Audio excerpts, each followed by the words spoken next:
What's up guys, welcome back to my channel. So if you have been watching my videos recently, then you know my husband and I are working on paying down our debts. So it's not surprising that I have been watching a lot of financial advice on YouTube recently. And this video popped up on my homepage that was suggested to me by YouTube called How Much Money Do You Need to Earn to Be Happy? And right away it caught my attention. I thought it was a really interesting topic, and so I definitely wanted to watch this video. And as soon as I started watching it, it really hit home, and I decided I wanted to watch it all the way through while reacting for you guys. I will leave the link to the original video in the description box if you want to watch it all the way through, and without further ado, let's watch the video. When you grow up poor, your concerns are, am I going to buy food or am I going to buy gas to get to work? You know, if I buy food, can I bum a ride from somebody? I definitely like money less than most of the people I know. Certainly having money gives people opportunities to buy conveniences and luxuries, to find more fulfilling work, to spend time with people that you want to spend time with, to live in nicer conditions. There is a pretty robust correlation between money and happiness. Is there such a thing as the perfect salary? Nobel laureates Daniel Kahneman and Angus Deaton conducted a 2010 study about salary and happiness.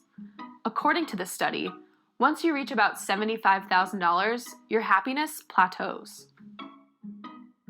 So this is a super interesting concept to me, and that $75,000 a year household income is kind of shocking. Our household income is above that number, but we are not really able to meet a lot of our financial goals because of the debt that we're trying to pay off. So I wonder if the families that they included in the study were not in a huge amount of debt. But most middle-class people are in a lot of debt. But $75,000 a year for a household, that's like maybe $4,000 or so take-home pay a month, and depending on where you live, like that's just doesn't seem like that much money to live that comfortably. So, you know, like they said, money doesn't buy happiness, but it does allow you certain comforts that bring happiness. But let's hear what else they have to say. Yeah, that is shocking. Does that number still hold up today? Dr. Lori Santos is a happiness researcher and professor at Yale whose course on happiness has gained worldwide acclaim. When people hear that $75,000 number, they're like, well, is that really true? You know, should it be adjusted for 2020 inflation, or if I live in San Francisco or New York versus like Iowa or something? But the research really suggests that it might tweak around a little, the new number, but it's not going to be that different. It's not going to suddenly turn into $2 million that you need to be happier. I'm reminded of a study that asked people, how much more money do you need to be a lot happier? And no matter how much people made, they always named a number that was a little higher than what they had. And so it just made me realize that we're just always wanting more, and we would never really be satisfied with a particular number, even if we thought we did. Yeah, I think there's a healthy balance between these things, because on the one hand, wanting more is a good thing. It's what makes you strive to do better in life and grow as a person and just get in a better position and meet your goals. And then on the other hand, always wanting more and not being satisfied with the goals that you accomplish and not celebrating your wins takes away from the joy of those accomplishments. So finding a healthy balance between those two, I think, is important. Research indicates that the human brain is rarely satisfied with one particular salary number. So why do we equate wealth with happiness? We do have this fantasy that more money, more success, and more things will give us that ultimate sense of happiness. Dr. Brad Klontz is a financial therapist and professor of psychology at Creighton University. And in the United States, we really are consumers, and so we're really sort of wired to want more things. And advertisements actually sell this idea that you're going to be happier if you have more things. And so it sort of gets baked in there, and it's something that I would say is an affliction. It's an American affliction. Yeah, I totally relate to this. If you guys have watched some of my recent videos, I've talked about how I'm trying not to buy as many things and think more thoughtfully about the things that I buy and not get sucked into Instagram ads or just commercials on TV or all the millions of places that we see ads these days. And it's really hard because like our society is very materialistic, and I think there is this movement towards minimalism. I think there's a lot of people who are getting more into that, but not everyone. And especially with social media, like you have this little window into people's lives and it's just what they want to show you, but it's, you know, seeing how they are doing and where they are and what they're wearing and the things they have and what their house looks like that you wouldn't normally see from such a wide range of people if there weren't the internet.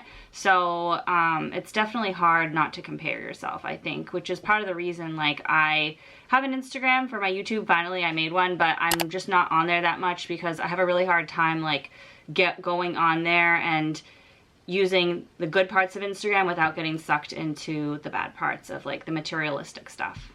Americans are hardwired to want stuff. This is partially a result of what researchers call social comparison. The notion that we want whatever our neighbors just bought. Keeping up with the Joneses and the blind materialistic nature of our society leads to deep unhappiness. Yeah, that's it right there. Deep unhappiness. Like I've talked about this. I've purchased things and then immediately felt upset by those purchases because I was making an impulse buy because I wanted to, you know, feel a certain way or look a certain way. I thought I'd look a certain way, you know, with this item, piece of clothing or makeup or whatever. And then immediately I felt bad. I was in more debt because I had put it on a credit card and it didn't make me happy. The reason buying stuff doesn't necessarily increase our overall life satisfaction lies in the concept called hedonic adaptation. Hedonic adaptation, and something that my lab has been studying for a number of years, is the phenomenon that people are really good at getting used to changes in their lives, especially positive changes. And so when we have a rise in income, when we buy a bigger house, when we get married, at first it makes us really happy, but then over time we get used to that change in our life and our expectations change and our lifestyle changes.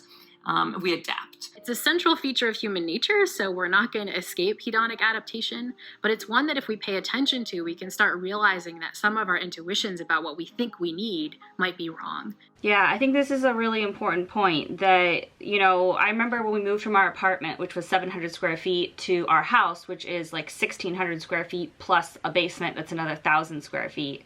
It felt huge. And now, like as time has gone on, I've been like, well, oh, I wish we had a pantry, and oh, I wish we had a bigger backyard and all these things. And like the joy that I got from this house when we first moved in has slowly worn off. At the same time, I do love our home and I really appreciate a lot of things about it, but like they said, it's natural to keep wanting more. So I don't know how you overcome that or if you can. I think that ties in a lot with like lifestyle creep, which means when you make more money, you spend more money. And so, you know, we did that. We made more money and we each bought new cars, and then we had car payments, and then we were still at the top of our budget. You know, after a period of time, we got used to those new cars and didn't feel new anymore. The happiness of that new purchase wore off, and then we were just in the same position where we were living paycheck to paycheck, but didn't feel any more happy from that new purchase. I would actually argue that humility is a much better indicator to happiness than financial status. And so I'd be more comfortable arguing the other way, that you're more likely to be happy if you don't have money. Wow. There's another way to use your money to your advantage. Give it away. There are three things that matter to happiness: personal growth, connecting with other people, and contributing to the community or contributing to others.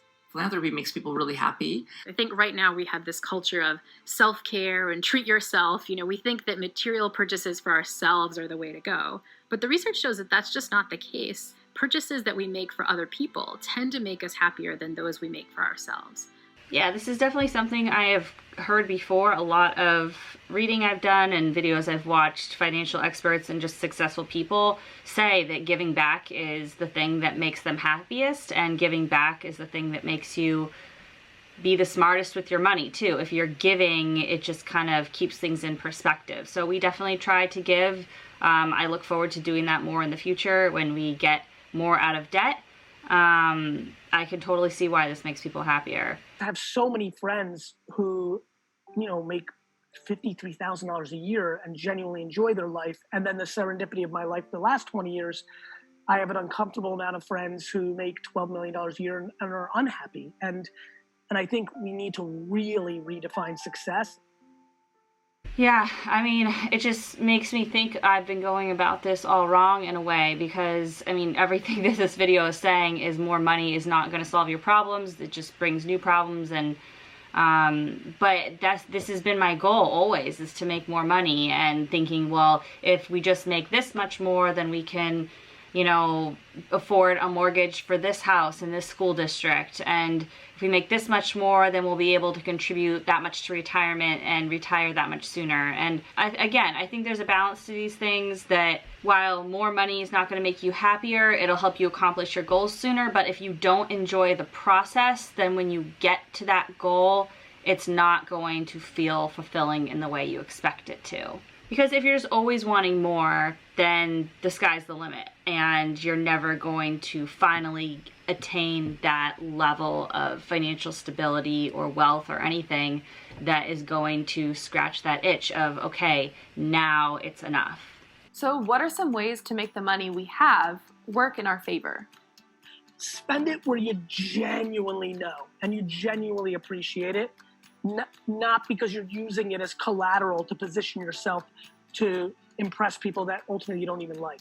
Yes, this is exactly what I'm going for with everything I'm doing in my life right now. I'm buying things for me that make me happy, not to prove anything to anyone else, and trying to be so intentional with how I use my money. And just because somebody else is, you know, posting all these new clothes that they bought, or, you know, this beautiful house that they have, or whatever the thing is, like, doesn't mean having that will make me happy if I don't have the financial security behind it. So for me, like, my status symbol of choice, and this is what Dave Ramsey says, and I'll maybe make a whole series of videos on him, because we are not following his method, but I've learned a lot from him. But anyway, he says, like, in his world, the paid off mortgage replaces the luxury car as a status symbol of choice, or something to that effect. And that's totally where I'm at, just using my money in a way that genuinely makes me happy. No matter what salary level you're at, one way to improve your happiness is actually not to necessarily focus on your salary, but to focus on other things that we know matter for happiness: your relationships, your community, your connection, just your presence and your gratitude. Those actually matter a lot more than the number on our paycheck. Yes, yes, yes. Gratitude 100% is number one for me. Any day where I'm just off, or I feel like I'm losing my way on my focus with life, coming back to gratitude. What am I grateful for? What am I thankful for in my life today?